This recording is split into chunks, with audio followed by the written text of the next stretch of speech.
ખનીજ ચોરી પકડી પાડવામાં આવી છે। આપને જણાવી દઈએ કે સુરેન્દ્રનગરમાંથી વધુ ખનીજ ચોરી ઉપર દરોડા પાડવામાં આવ્યા છે। સુરેન્દ્રનગરના અભેપરા ગામના તળાવ નજીક ખનીજ ખોદકામ પર દરોડા પાડવામાં આવ્યા છે। ચોટીલા પ્રાંત અધિકારીની ટીમે દરોડા પાડ્યા છે। છેલ્લા 3 વર્ષથી ખનીજ માફિયાઓ ખોદકામ કરી કાળી કમાણી કરતા હતા। પ્રાઇવેટ કારમાં પ્રાંત અધિકારીઓ દોડી જઈ દરોડા પાડ્યા છે। 1 કરોડથી વધુનો મુદ્દામાલ જપ્ત કરવામાં આવ્યો છે। ગેરકાયદેસર કાર્બોસેલ ખોદકામ પર દરોડાની કામગીરી યથાવત રાખવામાં આવી છે। ખાણ ખનીજ વિભાગ અને પોલીસની કામગીરી શંકાના દાયરામાં હતી। તો આ ખનીજ ખોદકામ કરતા જેસીબી અને મુદ્દામાલ જપ્ત કરવામાં આવ્યો છે। આપને જણાવી દઈએ એક મોટા સમાચાર છે। સુરેન્દ્રનગર અભેપર ગામના તળાવ નજીક ખનીજ ખોદકામ પર દરોડા પાડવામાં આવ્યા છે।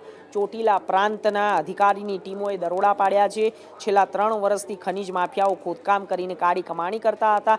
પ્રાઇવેટ કારમાં પ્રાંત અધિકારી દોડી જઈને દરોડા પાડ્યા છે। 1 કરોડથી વધુનો મુદ્દામાલ પણ જપ્ત કરવામાં આવ્યો છે। ગેરકાયદેસર કાર્બોસેલના ખોદકામ પર દરોડાની કામગીરી યથાવત રાખવામાં આવી છે। આપને જણાવી દઈએ કે જ્યારે ખનીજ ખોદકામ કરતા જેસીબી અને અન્ય મુદ્દામાલ પણ જપ્ત કરાયો છે અને ખનીજ વિભાગ અને પોલીસની કામગીરીને શંકાના દાયરામાં હતી અને તે જ દરમિયાન ખોદકામ ખનીજ કરતા હતા જે ખનીજ ખોદકામ કરતા હતા જેસીબી અને અન્ય મુદ્દામાલ જપ્ત કરવામાં આવ્યું છે।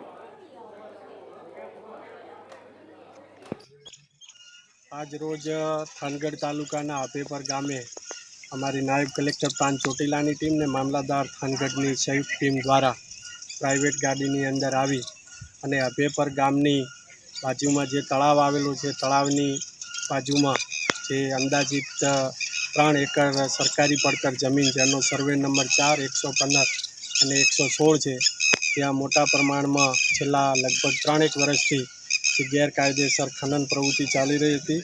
છેલ્લા 3 મહિનાથી અમારી ટીમની વોચ અહીંયા હતી અને આજે જે આ ગેરકાયદેસર ખનન પ્રવૃત્તિ જે સફેદ માટીનું ખનન કરે છે એ જે ઈસમો છે કુકાભાઈ મોહનભાઈ સોલંકી જેજરિયા રહે અભેપર, ગોપાલભાઈ કુકાભાઈ સોલંકી રહે અભેપર અને ગોબરભાઈ વાઘાભાઈ કોળી અને મહેશભાઈ ખમાભાઈ કોળી રહે સોનગઢ અને અમરાપર આ 4 ઈસમો દ્વારા મોટા પ્રમાણમાં ગેરકાયદેસર અહીંયા ખનન અને વહન કરેલ છે અને સ્થળ ઉપરથી અમારી ટીમ દ્વારા એક જેસીબી, એક ડમ્પર, ટ્રેક્ટર, ટ્રોલી, 2 બાઇક અને મોટા પ્રમાણમાં જે અનધિકૃત વીજળીના તાર છે એ પણ અંદાજિત 1.25 કરોડ રૂપિયાનો કુલ મુદ્દામાલ જપ્ત કરવામાં આવેલ છે। સાથે સાથે આ જે 3 એકરની અંદર જે ગેરકાયદેસર ખનન કરેલું છે એ ખનનની માપણી કરી અને the Gujarat mineral prevention of illegal mining storage and transportation rule 2017ની 1(3) મુજબ જે વસૂલાત કરવાની હોય છે એ વસૂલાત પણ ની કાર્યવાહી ચાલુ કરી છે અને આમાં અંદાજિત લગભગ 10 કરોડની આજુબાજુનો દંડની ગણતરી કરતા થાય છે એ પણ વસૂલવાની કામગીરી હાથ ધરવામાં આવેલ છે।